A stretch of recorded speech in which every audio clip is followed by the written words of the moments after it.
Bonsoir, donc je vais vous lire les liaisons dangereuses. Donc on était rendu à la lettre 70, donc là je vais continuer avec la lettre 71. Donc le vicomte de Valmont à la marquise de Merteuil. Mon étourdi de chasseur, n'a-t-il pas laissé mon portefeuille à Paris? Les lettres de ma belle, celles de Danceny pour la petite Volange, tout est resté et j'ai besoin de tout. Il va partir pour réparer sa sottise, et tandis qu'il selle son cheval, je vous raconterai mon histoire de cette nuit, car je vous prie de croire que je ne perds pas mon temps. L'aventure, par elle-même, est bien peu de choses. Ce n'est qu'un réchauffé avec la vicomtesse de M. Mais elle m'a intéressée par les détails. Je suis bien aise d'ailleurs de vous faire voir que si j'ai le talent de perdre les femmes, je n'ai pas moins, quand je veux, celui de les sauver. Le parti le plus difficile ou le plus gai est toujours celui que je prends. Et je ne me reproche pas une bonne action, pourvu qu'elle m'exerce ou m'amuse. J'ai donc trouvé la vicomtesse ici, et comme elle joignait ses instances aux persécutions qu'on me faisait pour passer la nuit au château, « Eh bien, j'y consens, lui dis-je, à condition que je la passerai avec vous. »« Cela m'est impossible, me répondit-elle, Vraissac est ici. » Jusque-là, je n'avais cru que lui dire une honnêteté, mais ce mot d'impossible me révolta comme de coutume. Je me sentis humiliée d'être sacrifiée à Vraissac, et je résolus de ne le pas souffrir. J'insistais donc. Les circonstances ne m'étaient pas favorables. Ce Vraissac a eu la gaucherie de donner de l'ombrage au vicomte, en sorte que la vicomtesse ne veut plus le recevoir chez elle. Et ce voyage chez la bonne comtesse avait été concerté entre eux pour tâcher d'y dérober quelques nuits. Le vicomte avait même d'abord montré de l'humeur d'y rencontrer Vraissac. Mais comme il est encore plus chasseur que jaloux, il n'en est pas moins resté.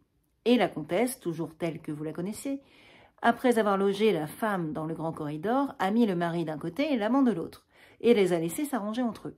Le mauvais destin de tous deux a voulu que je fusse logée vis-à-vis. Ce jour-là même, c'est-à-dire hier, Vraissac, qui, comme vous pouvez croire, cajole le vicomte, chassait avec lui, malgré son peu de goût pour la chasse, et comptait bien se consoler la nuit entre les bras de la femme, de l'ennui que le mari lui causait tout le jour. Mais moi, je jugeais qu'il aurait besoin de repos, et je m'occupais des moyens de décider sa maîtresse à lui laisser le temps d'en prendre. Je réussis, et j'obtins qu'elle lui ferait une querelle de cette même partie de chasse, à laquelle, bien évidemment, il n'avait consenti que pour elle. On ne pouvait prendre un plus mauvais prétexte, mais nulle femme n'a mieux que la vicomtesse ce talent, commun à toutes, de mettre l'humeur à la place de la raison, et de n'être jamais si difficile à apaiser que quand elle a tort. Le moment d'ailleurs n'était pas commode pour les explications, et ne voulant qu'une nuit, je consentais qu'il se raccommodasse le lendemain. Vraissac fut donc boudé à son retour. Il voulut en demander la cause, on le querella. Il essaya de se justifier, le mari qui était présent servit de prétexte pour rompre la conversation. Il tenta enfin de profiter d'un moment où le mari était absent pour demander qu'on voulût bien l'entendre le soir. Ce fut alors que la vicomtesse devint sublime. Elle s'indigna contre l'audace des hommes qui, parce qu'ils ont éprouvé les bontés d'une femme, croient avoir le droit d'en abuser encore, même alors qu'elle a à se plaindre d'eux. Et ayant changé de thèse par cette adresse, elle parla si bien délicatesse et sentiment que Vraissac resta muet et confus, et que moi-même je fus tentée de croire qu'elle avait raison. Car vous saurez que, comme amie de tous deux, j'étais entière dans cette conversation. Enfin, elle déclara positivement qu'elle n'ajouterait pas les fatigues de l'amour à celles de la chasse, et qu'elle se reprocherait de troubler d'aussi doux plaisirs. Le mari entra. Le désolé Vraissac, qui n'avait plus la liberté de répondre, s'adressa à moi. Et après m'avoir fort longuement conté ses raisons, que je savais aussi bien que lui, il me pria de parler à la vicomtesse, et je le lui promis. Je lui parlai en effet, mais ce fut pour la remercier et convenir avec elle de l'heure et des moyens de notre rendez-vous. Elle me dit que, logée entre son mari et son amant, elle avait trouvé plus prudent d'aller chez Vraissac que de le recevoir dans son appartement, et que, puisque je logeais vis-à-vis d'elle, elle croyait plus sûre aussi de venir chez moi, qu'elle s'y rendrait aussitôt que sa femme de chambre l'aurait laissée seule, et que je n'avais qu'à tenir ma porte entr'ouverte et l'attendre. Tout s'exécuta comme nous en étions convenus, et elle arriva chez moi vers 1 heure du matin, dans le simple appareil, d'une beauté qu'on vient d'arracher au sommeil. Comme je n'ai point de vanité, je ne m'arrête pas aux détails de la nuit, mais vous me connaissez, j'ai été content de moi. Au point du jour, il a fallu se séparer. C'est ici que l'intérêt commence. L'étourdi avait cru laisser sa porte entr'ouverte. Nous la trouvâmes fermée, et la clé était restée en dedans. Vous n'avez pas d'idée de l'expression du désespoir avec laquelle la vicomtesse me dit aussitôt « Oh, je suis perdue !» Il faut convenir qu'il eût été plaisant de la laisser dans cette situation. Mais pouvais-je souffrir qu'une femme fût perdue pour moi, sans l'être par moi? Et devais-je, comme le commun des hommes, me laisser maîtriser par les circonstances? Il fallait donc trouver un moyen. Qu'eussiez-vous fait, ma belle amie? Voici ma conduite, et elle a réussi. J'eus bientôt reconnu que la porte en question pouvait s'enfoncer, et se permettant de faire beaucoup de bruit. J'obtins donc de la vicomtesse, non sans peine, qu'elle jetterait des cris perçants et d'effroi, comme au voleur, à l'assassin, etc. Et nous convînmes qu'au premier cri, j'enfoncerais la porte, et qu'elle courrait à son lit. Vous ne sauriez croire combien il a fallu de temps pour la décider, même après qu'elle eût consenti. Il fallut pourtant finir par là, et au premier coup de pied, la porte céda. La vicomtesse fit bien de ne pas perdre de temps, car au même instant, le vicomte et Vressac furent dans le corridor, et la femme de chambre accourut aussi à la chambre de sa maîtresse. J'étais seule, de sang-froid, et j'en profitai pour aller éteindre une veilleuse qui brûlait encore et la renverser par terre. Car jugez combien il eût été ridicule de feindre cette terreur panique en ayant de la lumière dans sa chambre. Je querellai ensuite le mari et l'amant sur leur sommeil léthargique, en les assurant que les cris auxquels j'étais accouru et mes efforts pour enfoncer la porte avaient duré au moins 5 minutes. La vicomtesse, qui avait retrouvé son courage dans son lit, me seconda assez bien, et jura ses grands dieux qu'il y avait un voleur dans son appartement. Elle protesta avec plus de sincérité que de la vie. Elle n'avait eu tant de peur. Nous cherchions partout et nous ne trouvions rien, lorsque je fis apercevoir la veilleuse renversée, et conclus que, sans doute, un rat avait causé le dommage et la frayeur. Mon avis passa tout d'une voix, et après quelques plaisanteries rebattues sur les rats, le vicomte s'en alla le premier regagner sa chambre et son lit, en priant sa femme d'avoir à l'avenir des rats plus tranquilles. Vressac, resté seul avec nous, s'approcha de la vicomtesse pour lui dire tendrement que c'était une vengeance de l'amour, à quoi elle répondit en me regardant. Il était donc bien en colère, car il s'est beaucoup vengé. Mais, ajouta-t-elle, je suis rendue de fatigue et je vais dormir. J'étais dans un moment de bonté. En conséquence, avant de nous séparer, je plaidais la cause de Vressac, et j'amenai le rat commodement. Les deux amants s'embrassèrent, et je fus à mon tour embrassée par tous deux. Je ne me souciais plus des baisers de la vicomtesse, mais j'avoue que celui de Vressac me fit plaisir. Nous sortîmes ensemble, et après avoir reçu ces longs remerciements, nous allâmes chacun nous remettre au lit.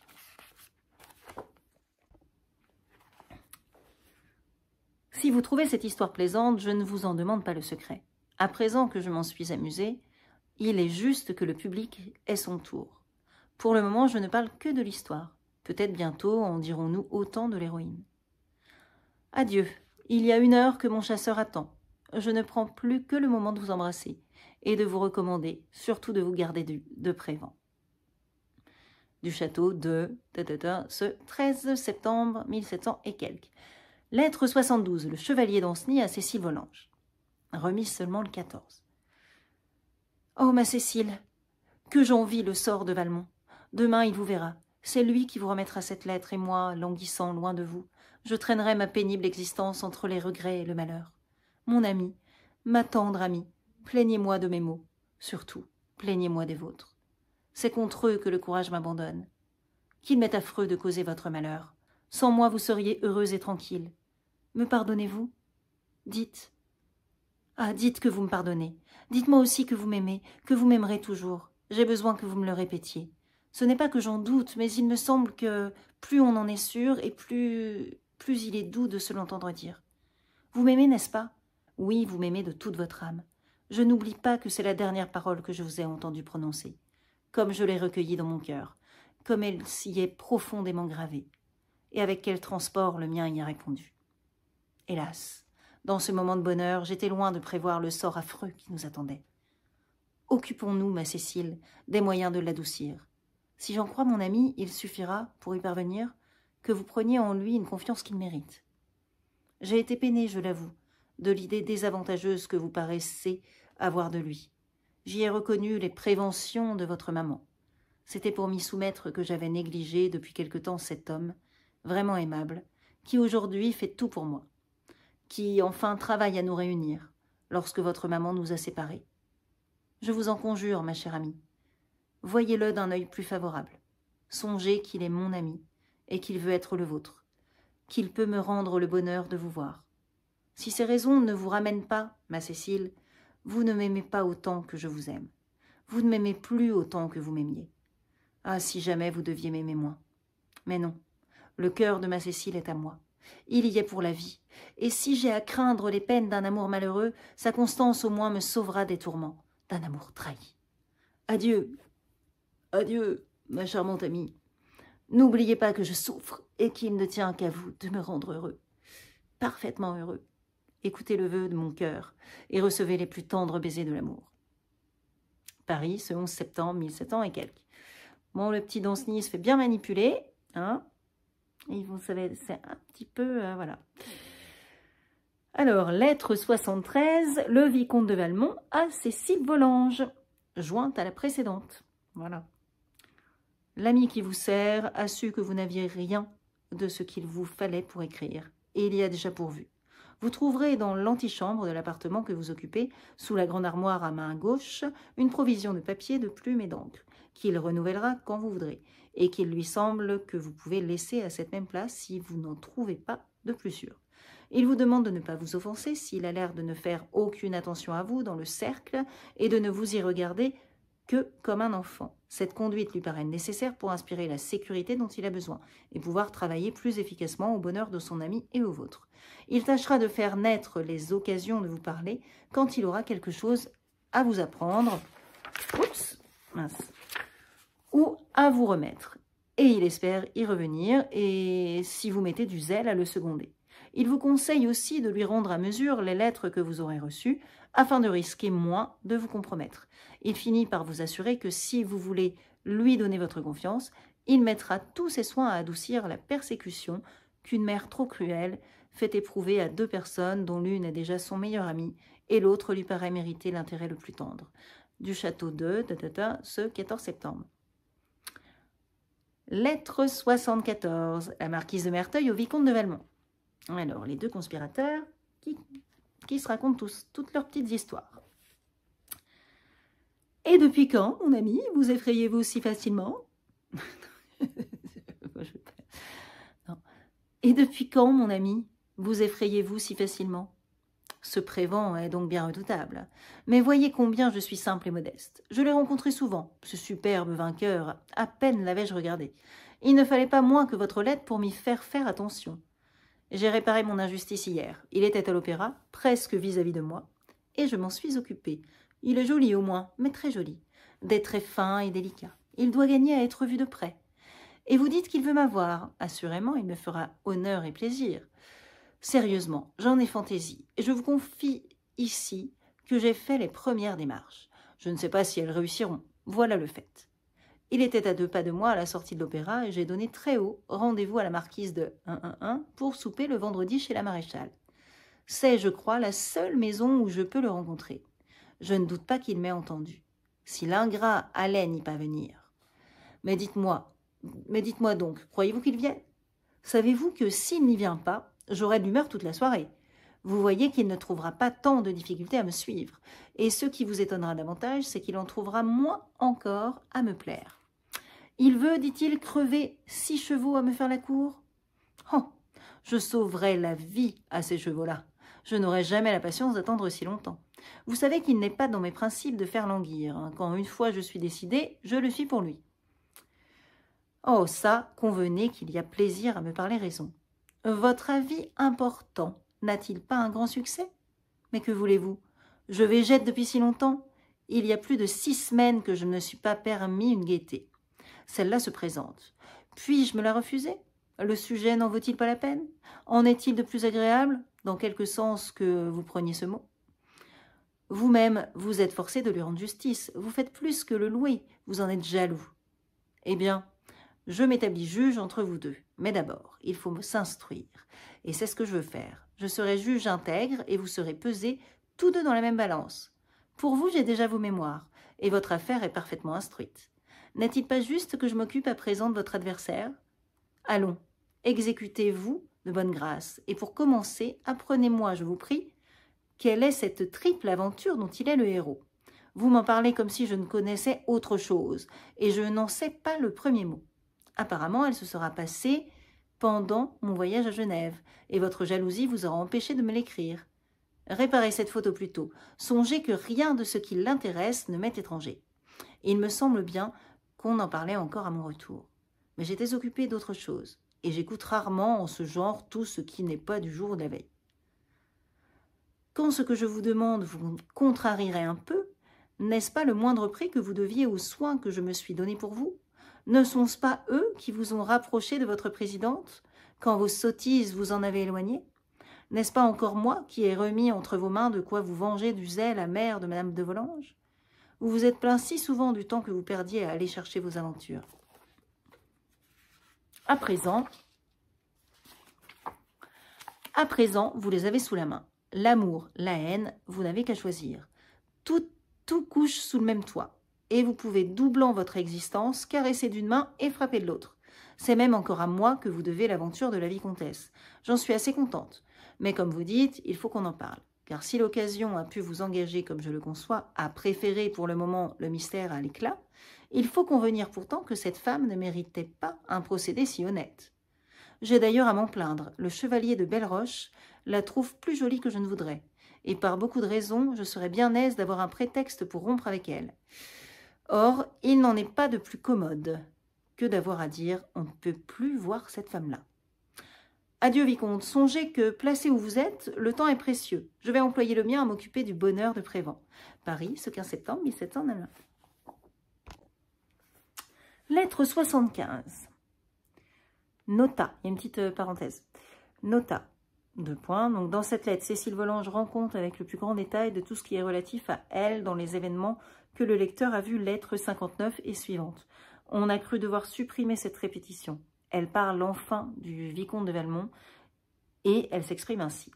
Donc, Cécile Volanges à Sophie Carnet. Je t'assure que c'est un homme bien extraordinaire. Maman en dit beaucoup de mal, mais le chevalier d'Anceny en dit beaucoup de bien. Et je crois que c'est lui qui a raison. Je n'ai jamais vu d'homme aussi adroit. Quand il m'a rendu la lettre de Danceny, c'était au milieu de tout le monde et personne n'en a rien vu. Il est vrai que j'ai eu bien peur parce que je n'étais prévenue de rien. Mais à présent, je m'y attendrai. J'ai déjà fort bien compris comment il voulait que je fisse pour lui remettre ma réponse. Il est bien facile de s'entendre avec lui, car il a un regard qui dit tout ce qu'il veut. Je ne sais pas comment il fait. Il me disait dans le billet dont je t'ai parlé qu'il n'aurait pas l'air de s'occuper de moi devant maman. En effet, on dirait toujours qu'il n'y songe pas. Et pourtant, toutes les fois que je cherche ses yeux, je suis sûre de les rencontrer tout de suite. Il y a ici une bonne amie de maman, que je ne connaissais pas, qui a aussi l'air de ne guère aimer M. de Valmont, quoiqu'il ait bien des attentions pour elle. J'ai peur qu'il ne s'ennuie bientôt de la vie qu'on mène ici, et qu'il ne s'en retourne à Paris. Cela serait bien fâcheux.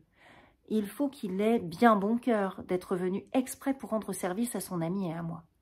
Je voudrais bien lui en témoigner ma reconnaissance, mais je ne sais comment faire pour lui parler. Et quand j'en trouverai l'occasion, je serai si honteuse que je ne saurais peut-être que lui dire. Il n'y a que Madame de Merteuil avec qui je parle librement, quand je parle de mon amour.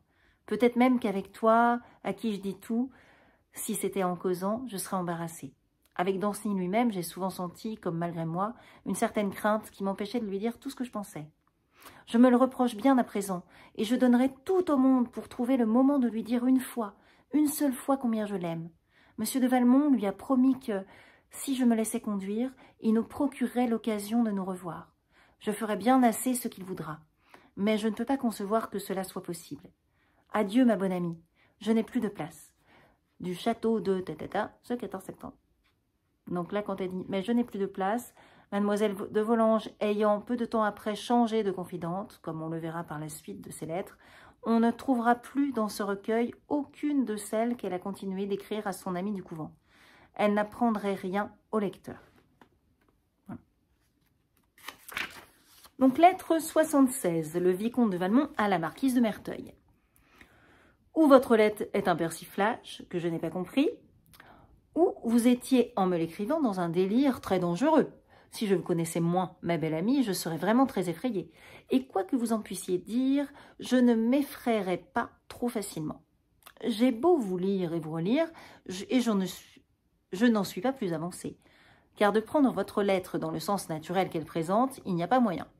Qu'avez-vous donc voulu dire? Est-ce seulement qu'il était inutile de se donner tant de soins contre un ennemi si peu redoutable? Mais dans ce cas, vous pourriez avoir tort. Prévan est réellement aimable. Il l'est plus que vous ne le croyez. Il a surtout le talent très utile d'occuper beaucoup de son amour par l'adresse qu'il a d'en parler dans le cercle et devant tout le monde, en se servant de la première conversation qu'il trouve. Il est peu de femmes qui se sauvent alors du piège d'y répondre, parce que toutes ayant des prétentions à la finesse, aucune ne veut perdre l'occasion d'en montrer. Or, vous savez assez que femme qui consent à parler d'amour finit bientôt par en prendre, ou au moins par se conduire comme si elle en avait. Il gagne encore à cette méthode qu'il a réellement perfectionnée d'appeler souvent les femmes elles-mêmes en témoignage de leur défaite. Et cela, je vous en parle pour l'avoir vu. Je n'étais dans le secret que de la seconde main, car jamais je n'ai été liée avec Prévan. Mais enfin, nous y étions 6, et la comtesse de P. blablabla. Tout en se croyant bien fine et ayant l'air en effet, pour tout ce qui n'était pas instruit, de tenir une conversation générale, nous raconta dans le plus grand détail et comme quoi elle s'était rendue à Prévan et tout ce qui s'était passé entre eux. Elle faisait ce récit avec une telle sécurité qu'elle ne fut pas même troublée par un fou rire qui nous prit à tous 6 en même temps. Et je me souviendrai toujours qu'un de nous ayant voulu, pour s'excuser, feindre de douter de ce qu'elle disait, ou plutôt de ce qu'elle avait l'air de dire, elle répondit gravement qu'à coup sûr nous n'étions aucun aussi bien instruit qu'elle. Et elle ne craignit pas même de s'adresser à Prévan, pour lui demander si elle s'était trompée d'un mot. J'ai donc pu croire cet homme dangereux pour tout le monde, mais pour vous, marquise, ne suffisait-il pas qu'il fût joli, très joli, comme vous le dites vous-même, ou qu'il vous fît une de ces attaques que vous vous plaisiez quelquefois à récompenser sans autre motif que de les trouver bien faites, ou que vous eussiez trouvé plaisant de vous rendre par une raison quelconque, ou que sais-je. Puis-je deviner les 1000 caprices qui gouvernent la tête d'une femme et par qui seul vous tenez encore à votre sexe? À présent que vous êtes averti du danger, je ne doute pas que vous ne vous en sauviez facilement. Mais pourtant, fallait-il vous avertir? Je reviens donc à mon texte. Qu'avez-vous voulu dire? Si ce n'est qu'un persiflage sur Prévan, outre qu'il est bien long, ce n'était pas vis-à-vis de moi qu'il était utile. C'est dans le monde qu'il faut lui donner quelques bons ridicules. Et je vous renouvelle ma prière à ce sujet. Ah, je crois tenir le mot de l'énigme. Votre lettre est une prophétie, non de ce que vous ferez, mais de ce qu'il vous croira prête à faire au moment de la chute que vous lui préparez. J'approuve assez ce projet. Il exige pourtant de grands ménagements. Vous savez comme moi que pour les faits publics, avoir un homme ou recevoir ses soins est absolument la même chose, à moins que cet homme ne soit un sot, et Prévan ne l'est pas, à beaucoup près. S'il peut gagner seulement une apparence, il se vantera, et tout sera dit. Les sots y croiront, les méchants auront l'air d'y croire. Quelles seront vos ressources? Tenez, j'ai peur. Ce n'est pas que je doute de votre adresse, mais ce sont les bons nageurs qui se noient. Je ne me crois pas plus bête qu'un autre des moyens de déshonorer une femme. J'en ai trouvé 100, j'en ai trouvé 1000. Mais quand je me suis occupée de chercher comment elle pourrait s'en sauver, je n'en ai jamais vu la possibilité. Vous-même, ma belle amie, dont la conduite est un chef-d'œuvre, 100 fois j'ai cru vous voir plus de bonheur que de bien jouer. Mais après tout, je cherche peut-être une raison à ce qui n'en a point. J'admire comment, depuis 1 heure, je traite sérieusement ce qui n'est à coup sûr qu'une plaisanterie de votre part. Vous allez vous moquer de moi. Eh bien, soit, mais dépêchez-vous, et parlons d'autre chose. D'autre chose, je me trompe, c'est toujours de la même, toujours des femmes à avoir ou à perdre, et souvent tous les deux. J'ai ici, comme vous l'avez fort bien remarqué, de quoi m'exercer dans les deux genres, mais non pas avec la même facilité. Je prévois que la vengeance ira plus vite que l'amour. La petite Volange est rendue, j'en réponds. Elle ne dépend plus que de l'occasion et je me charge de la faire naître. Mais il n'en est pas de même de Madame de Tourvel. Cette femme est désolante. Je ne la conçois pas. J'ai 100 preuves de son amour, mais j'en ai 1000 de sa résistance. Et en vérité, je crains qu'elle ne m'échappe. Le premier effet qu'avait produit mon retour me faisait espérer davantage. Vous devinez que je voulais en juger par moi-même. Et pour m'assurer de voir les premiers mouvements, je ne m'étais pas Je ne m'étais fait précéder par personne, et j'avais calculé ma route pour arriver pendant qu'on serait à table. En effet, je tombais des nues comme une divinité d'opéra qui vient faire un dénouement. Ayant fait assez de bruit en entrant pour fixer les regards sur moi, je pus voir du même coup d'œil la joie de ma vieille tante, le dépit de madame de Volanges et le plaisir décontenancé de sa fille. Ma belle, par la place qu'elle occupait, tournait le dos à la porte. Occupée dans ce moment à couper quelque chose, elle ne tourna seulement pas la tête, mais j'adressai la parole à madame de Rosemonde. Et au premier mot, la sensible dévote ayant reconnu ma voix, il lui échappa un cri dans lequel je crus reconnaître plus d'amour que de surprise et d'effroi. Je m'étais alors assez avancée pour voir sa figure. Le tumulte de son âme, le combat de ses idées et de ses sentiments s'y peignirent, de 20 façons différentes. Je me mis à table, à côté d'elle. Elle ne savait exactement rien de ce qu'elle faisait, ni de ce qu'elle disait. Elle essaya de continuer de manger, et n'eut pas moyen. Enfin, moins d'un quart d'heure après, son embarras et son plaisir devenant plus forts qu'elle, elle n'imagina rien de mieux que de se demander permission de sortir de table, et elle se sauva dans le parc, sous le prétexte d'avoir besoin de prendre l'air. Madame de Volanges voulut l'accompagner.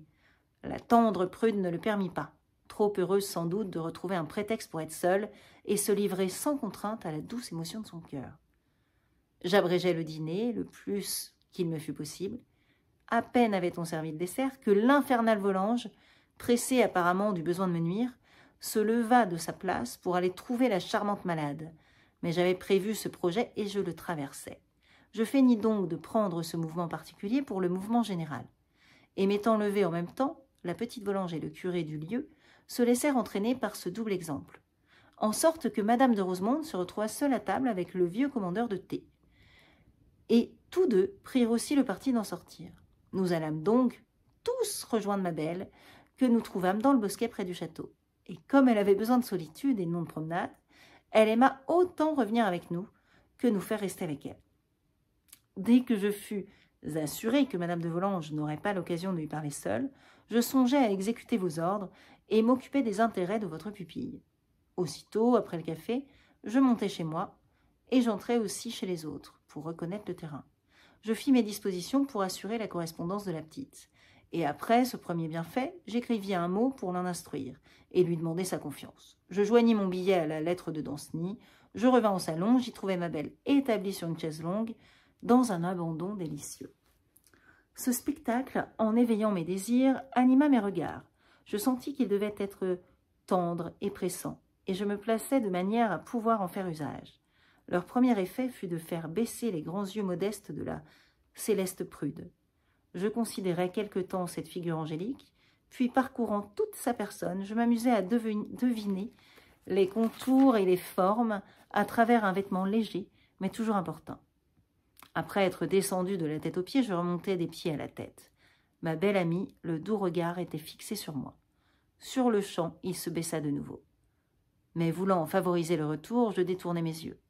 Alors s'établit entre nous cette convention tacite, premier traité de l'amour timide, qui, pour satisfaire le besoin mutuel de se voir, permet aux regards de se succéder en attendant qu'ils se confondent. Persuadé que ce nouveau plaisir occupait ma belle tout entière, je me chargeai de veiller à notre commune sûreté. Mais après m'être assuré qu'une conversation assez vive nous sauvait des remarques du cercle, je tâchai d'obtenir de ses yeux qu'ils parlassent franchement leur langage. Pour cela, je surpris d'abord quelques regards, mais avec tant de réserve que la modestie n'en pouvait être alarmée. Et pour mettre la timide personne plus à son aise, je paraissais moi-même aussi embarrassé qu'elle. Peu à peu, nos yeux, accoutumés à se rencontrer, se fixèrent plus longtemps. Enfin, ils ne se quittèrent plus, et j'aperçus dans les siens cette douce langueur, signal heureux de l'amour et du désir. Mais ce ne fut qu'un moment, et bientôt revenue à elle-même, elle changea, non sans quelque honte, son maintien et son regard. Ne voulant pas qu'elle pût douter que j'eusse remarqué ces divers mouvements, je me levai avec vivacité en lui demandant avec l'air de l'effroi si elle se trouvait mal. Aussitôt tout le monde vint l'entourer. Je les laissai tous passer devant moi et comme la petite Volanges, qui travaillait à la tapisserie auprès d'une fenêtre, eut besoin de quelque temps pour quitter son métier, je saisis ce moment pour lui remettre la lettre de Danceny. J'étais un peu loin d'elle. Je jetai l'épître sur ses genoux. Elle ne savait en vérité qu'en faire. Vous auriez trop ri de son air de surprise et d'embarras. Pourtant, je ne riais point, car je craignais que tant de gaucherie ne nous trahît. Mais un coup d'œil et un geste fortement prononcé lui firent enfin comprendre qu'il fallait mettre le paquet dans sa poche. Le reste de la journée n'eut rien d'intéressant. Ce qui s'est passé depuis amènera peut-être des événements dont vous serez contente, au moins pour ceux qui regardent votre pupille. Mais il vaut mieux employer son temps à exécuter ses projets qu'à les raconter. Voilà d'ailleurs la 8e page que j'écris et j'en suis fatiguée. Ainsi, adieu. Vous vous doutez bien, sans que je vous le dise, que la petite a répondu à Danceny. J'ai eu aussi une réponse de ma belle, à qui j'avais écrit le lendemain de mon arrivée. Je vous envoie les 2 lettres, vous les lirez ou vous ne les lirez pas, car ce perpétuel rabâchage, qui déjà ne m'amuse pas trop, doit être bien insipide pour toute personne désintéressée. Encore une fois, adieu, je vous aime toujours beaucoup, mais je vous en prie, si vous me reparlez de Prévan, faites en sorte que je vous entende. Lettre 77, le vicomte de Valmont à la présidente de Tourvel. D'où peut venir, madame, le soin cruel que vous mettez à me fuir? Comment se peut-il que l'empressement le plus tendre de ma part n'obtienne de la vôtre que des procédés qu'on se permettrait à peine envers l'homme dont on aurait le plus à se plaindre?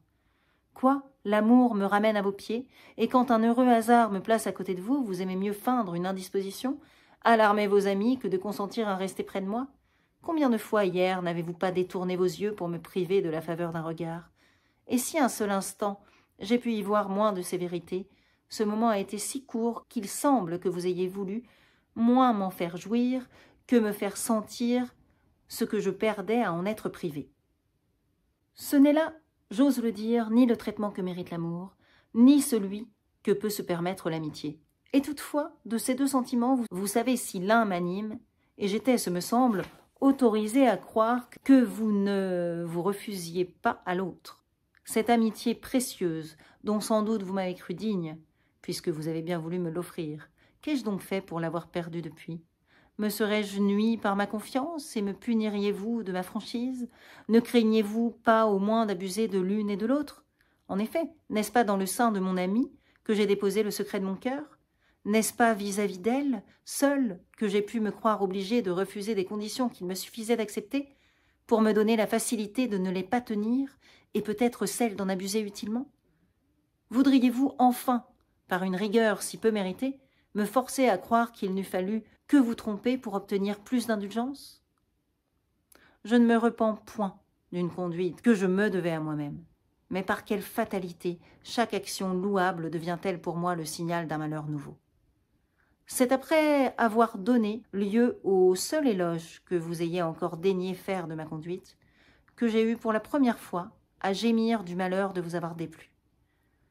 C'est après vous avoir prouvé ma soumission parfaite en me privant du bonheur de vous voir, uniquement pour assurer votre délicatesse, que vous avez voulu rompre toute correspondance avec moi, m'ôter ce faible dédommagement d'un sacrifice que vous aviez exigé et me ravir jusqu'à l'amour qui seul avait pu vous en donner le droit.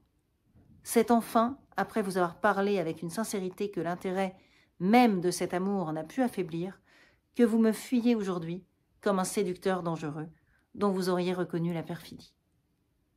Ne vous lasserez-vous donc jamais d'être injuste? Apprenez-moi du moins quels nouveaux torts ont pu vous porter à tant de sévérité, et ne refusez pas de me dicter les ordres que vous voulez que je suive, quand je m'engage à les exécuter. Est-ce trop prétendre que de demander à les connaître? La présidente de Tourvel au vicomte de Valmont. Lettre 78. Vous paraissez, monsieur, surpris de ma conduite, et peu s'en faut même que vous ne m'en demandiez compte, comme ayant le droit de la blâmer. J'avoue que je me serais cru plus autorisée que vous à m'étonner et à me plaindre, mais depuis le refus contenu dans votre dernière réponse, j'ai pris le parti de me renfermer dans une indifférence qui ne laisse plus lieu aux remarques ni aux reproches. Cependant, comme vous me demandez des éclaircissements et que, grâce au ciel, je ne sens rien en moi qui puisse m'empêcher de vous les donner, je veux bien entrer encore une fois en explication avec vous. Qui lirait vos lettres me croirait injuste ou bizarre. Je crois mériter que personne n'ait cette idée de moi. Il me semble surtout que vous étiez moins qu'un autre dans le cas de l'apprendre. Sans doute, vous avez senti qu'en nécessitant ma justification, vous me forciez à rappeler tout ce qui s'est passé entre nous. Apparemment, vous avez cru n'avoir qu'à gagner à cet examen. Comme, de mon côté, je ne crois pas avoir à y perdre, au moins à vos yeux. Je ne crains pas de m'y livrer. Peut-être est-ce en effet le seul moyen de connaître qui de nous deux a le droit de se plaindre de l'autre. À compter, monsieur, du jour de votre arrivée dans ce château, vous avouerez, je crois, qu'au moins votre réputation m'autorisait à user de quelques réserves avec vous, et que j'aurais pu, sans craindre d'être taxé d'un excès de pruderie, m'en tenir aux seules expressions de la politesse la plus froide. Vous-même m'eussiez traité avec indulgence et vous eussiez trouvé simple qu'une femme aussi peu formée n'eût pas même le mérite nécessaire pour apprécier le vôtre. C'était sûrement là le parti de la prudence, et il m'eût d'autant moins coûté à suivre que je ne vous cacherai pas que, quand Madame de Rosemonde vint me faire part de votre arrivée, j'eus besoin de me rappeler mon amitié pour elle, et celle qu'elle a pour vous, pour ne pas lui laisser voir combien cette nouvelle me contrariait.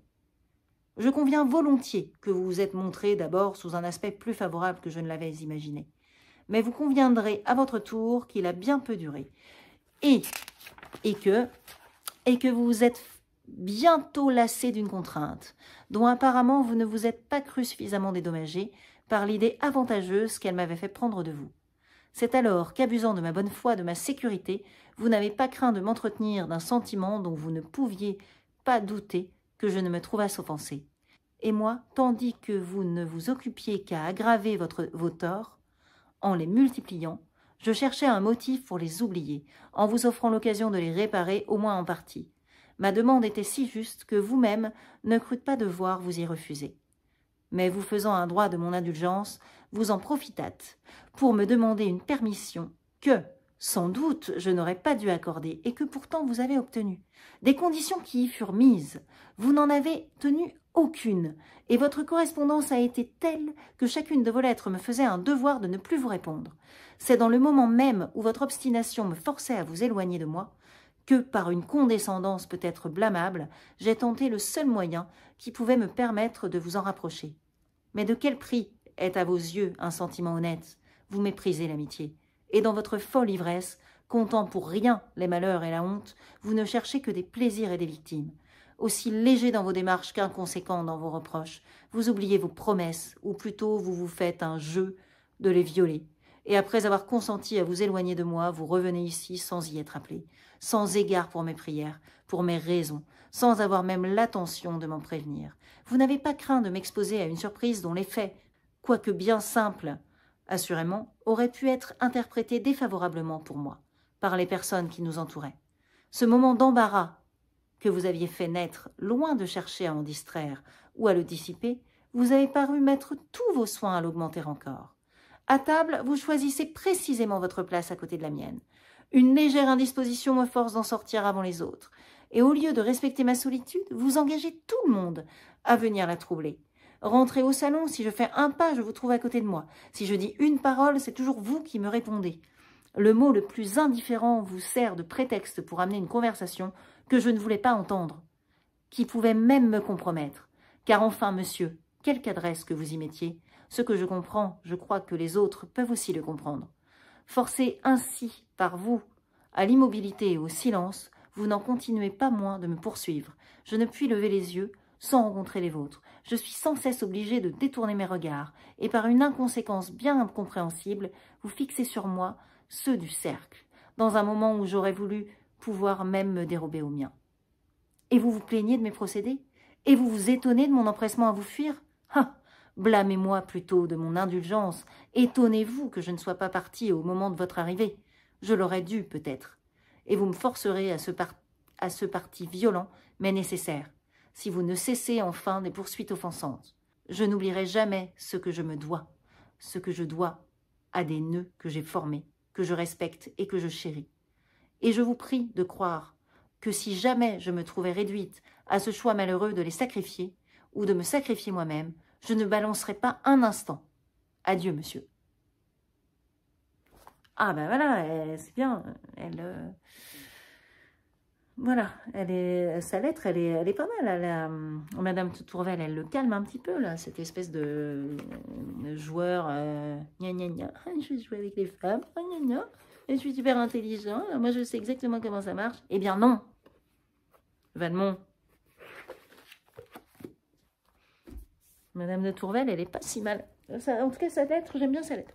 Elle calme un petit peu, ça fait pas de mal. Donc, bonne soirée. À bientôt.